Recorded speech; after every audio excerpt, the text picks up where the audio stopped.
What's up, keto people? Who wants to try these Cajun butter steak bites? And I will tell you, I just tried them. They are magnificent. They are not for the mild or people that like bland stuff.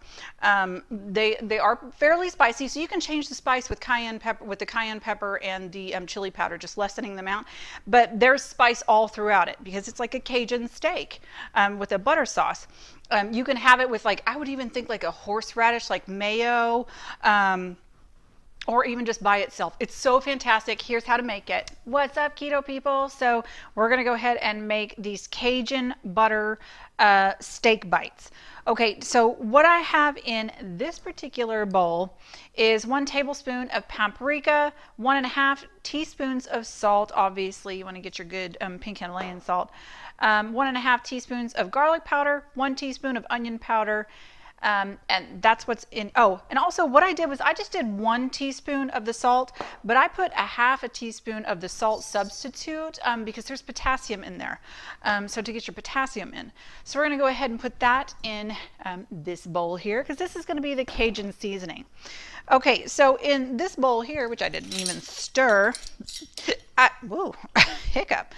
I have 1 teaspoon of chili powder, 3/4 teaspoon of dried thyme, 1/2 teaspoon of dried oregano, 1/2 teaspoon of Sukrin Gold, which I'll get to that in a second, 1/2 to 3/4 teaspoon of cayenne pepper, and let's just say I did a heaping 1/2 teaspoon because I am a spicy person, and 1/4 teaspoon of pepper cracked, but I didn't really have it. I didn't have any more, so I just used the regular ground pepper, but I'm pretty sure it would look prettier with the cracked pepper and probably taste better.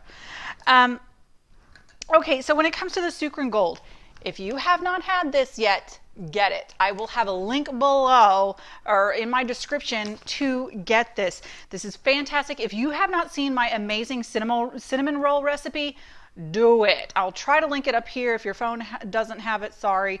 I'll try to link it below if I remember. Anyway, get this, try it with everything, including that amazing cinnamon roll recipe. I'm telling you.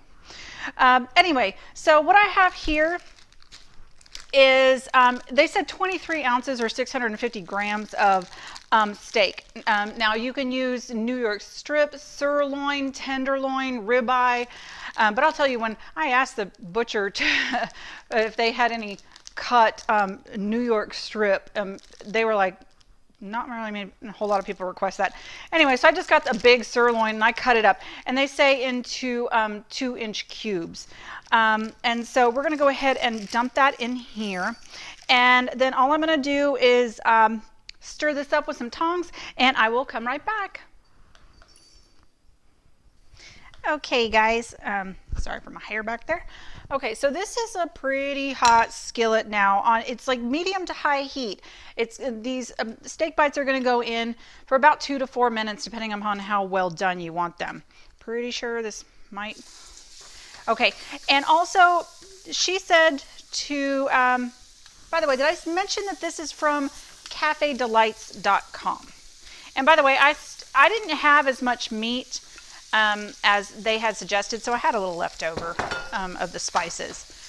Now, she also said to use coconut oil, but I completely forgot about it, so I'm using olive at this point, which is probably not the best thing considering it doesn't have a high smoke rate or whatever, so it's probably going to be smoky. Anyway, so I'm going to cook these for probably about 2.5 minutes on each side, and then I will come right back. Okay, guys, so I burned like the first side of them, but as you can see here, they look pretty darn good. Yeah, my dog wanted to come back inside and all that kind of stuff. We all know how that goes, but whatever. I like mine. Well, actually, I don't really prefer them well done, but I don't care. I used to have them well done.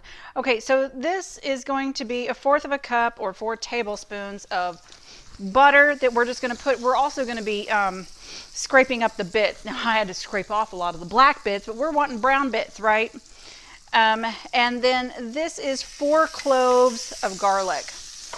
And we also reduced the heat to a little bit below medium. And we're going to try and scrape off the bits and get this all melted. And then that should probably only take maybe about another 40 seconds. I'll come right back. Okay, now we have that all melted. We're just gonna add the meat right back here. And we're gonna stir it to coat, and I will come right back with the conclusion. Hey guys, okay. So as you saw in the front of the video, here's the steak, and here's my piece. This is so good. I think I might actually add a little bit more garlic to it. But it is bursting with flavor. So if you're kind of a bland sort of person, maybe knock down the flavorings as much, but it's really good. You know, like I was saying in the beginning of the video, I might actually try to do some sort of horseradish mayo sort of concoction, or like dill and sour cream, something just to kind of dip it with. It's just magnificent on its own, I'll tell you that. But I'm kind of a dip person. Anyway, I hope you enjoyed this video. If you did, give it a thumbs up. Subscribe if you want to see more.